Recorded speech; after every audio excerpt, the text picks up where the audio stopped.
see, my situation was a lot different than people know because I couldn't talk about it before because it was a gag or whatever. What happens is they'll give you an advancement on the next record and then the next record, so you kind of stay in debt. I read that you were upset about stories that your overspending caused this. She says to me, I hear you have Gucci flatware. I'm Oprah Winfrey and I don't have Gucci flatware. And immediately she made me feel this big. That moment completely changed my career. It made people look down on me. 170 million in sales, and you got $1,972? Is that right? Yeah, that's right. That's true. While the world pointed fingers at LaFace Records, few people looked one level higher. To the man who controlled the money, the contracts, and the power. Learn to be good, and as good as you are at this job.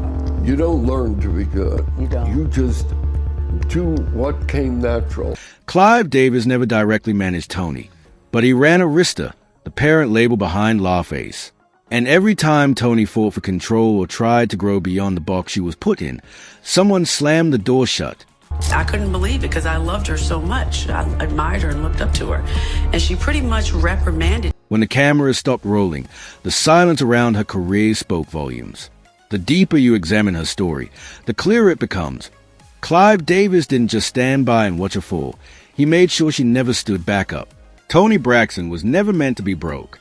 By the mid-90s, she had one of the most iconic voices in R&B, a powerful blend of soul, sorrow, and seduction. Unbreak my heart, say you love me. Her self-titled debut album, released in 1993 under LaFace Records, sold more than 10 million copies worldwide. It wasn't just a hit, it was a cultural moment. Every note, every heartbreak ballad, every sultry performance confirmed she was destined for stardom. But what the world never saw was how the business behind the scenes was draining her dry. Even as her album sales soared, Toni filed for bankruptcy just a few years after her debut. When court documents became public, the most shocking detail wasn't how much debt she carried. It was how little she had earned. $172. That's a royalty amount she reportedly received after millions of albums sold. While the public focused on LaFace, run by L.A. Reid and Babyface, the real control sat one level higher. LaFace answered to Arista Records, and Arista was Clive Davis's empire. He didn't discover Toni. He wasn't in the studio producing her ballads. But his shadow was everywhere, because every dollar LaFace made passed through Arista's hands. And Clive Davis was known for being deeply involved in how that money was spent, and who received it. This wasn't just about a bad contract. It was about a system that had been operating for decades, and Clive Davis sat at the top of it. Other LaFace artists, like TLC, also filed for bankruptcy despite selling millions of records. That wasn't coincidence. It was a system working exactly as designed. The artists became stars. The executives became wealthy. And when Toni tried to fight back, she lost. The moment she challenged the label over its accounting, she was sued for breach of contract. My situation was a lot different than people know because I couldn't talk about it before because it was a gag or whatever. Clive Davis never publicly addressed Toni Braxton's finances, but his name always surfaced when people talk about the executives controlling Arista's money and keeping artists in line, or broke. Toni was one of the few who tried to speak up. She once said, "We were young. We trusted the people in power to do right by us. That was our mistake." She didn't name names, but she didn't have to. Toni had the full package, beauty, range, and stage presence, yet she was never allowed to define her own sound. After her first album exploded, executives locked her into one formula, heartbreak ballads and a sultry image.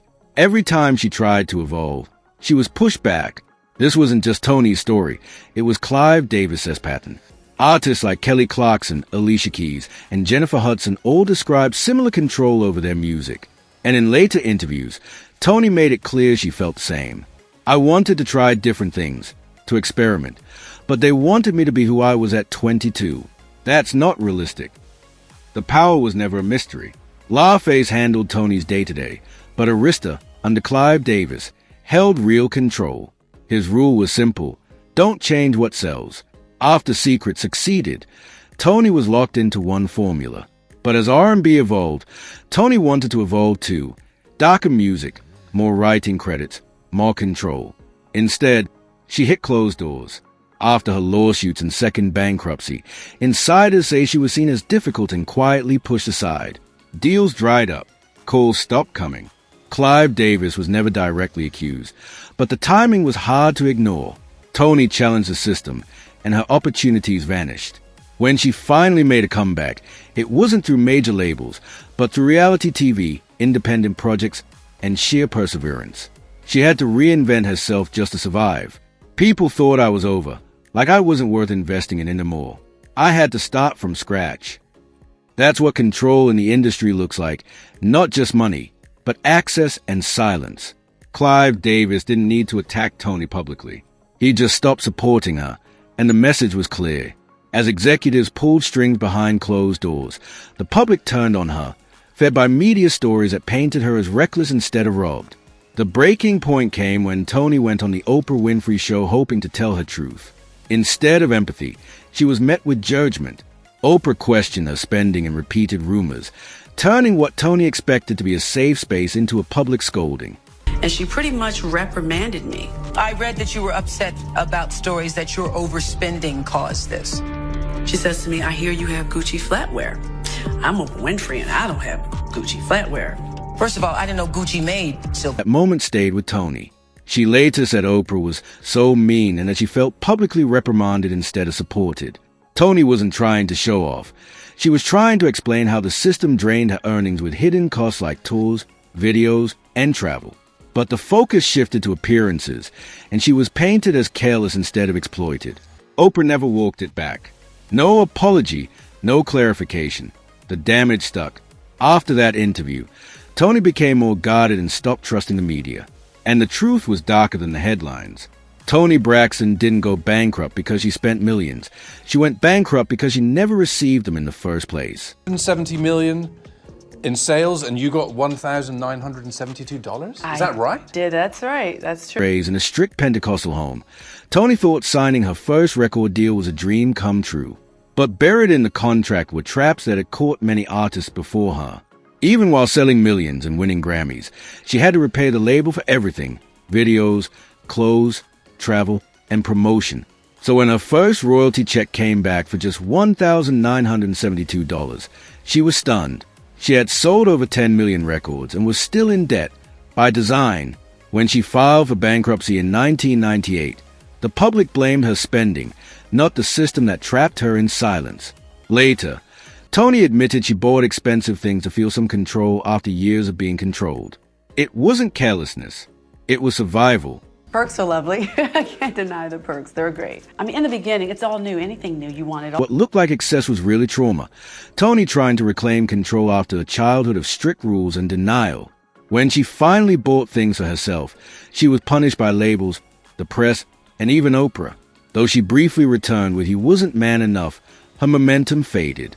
The industry stopped supporting her, and the public reduced her to a bankruptcy punchline instead of asking how a superstar could be so broke. She was labeled risky, dramatic, and expendable. By the time she rebuilt after her second bankruptcy, the damage was no longer just financial, it was physical. In 2007, Toni was diagnosed with lupus, forcing her to cancel shows and making labels see her as a liability. Then in 2023, she nearly suffered a fatal heart attack.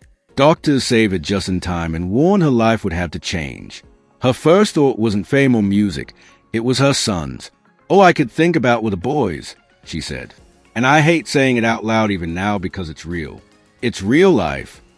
This wasn't just a health scare, it was emotional collapse.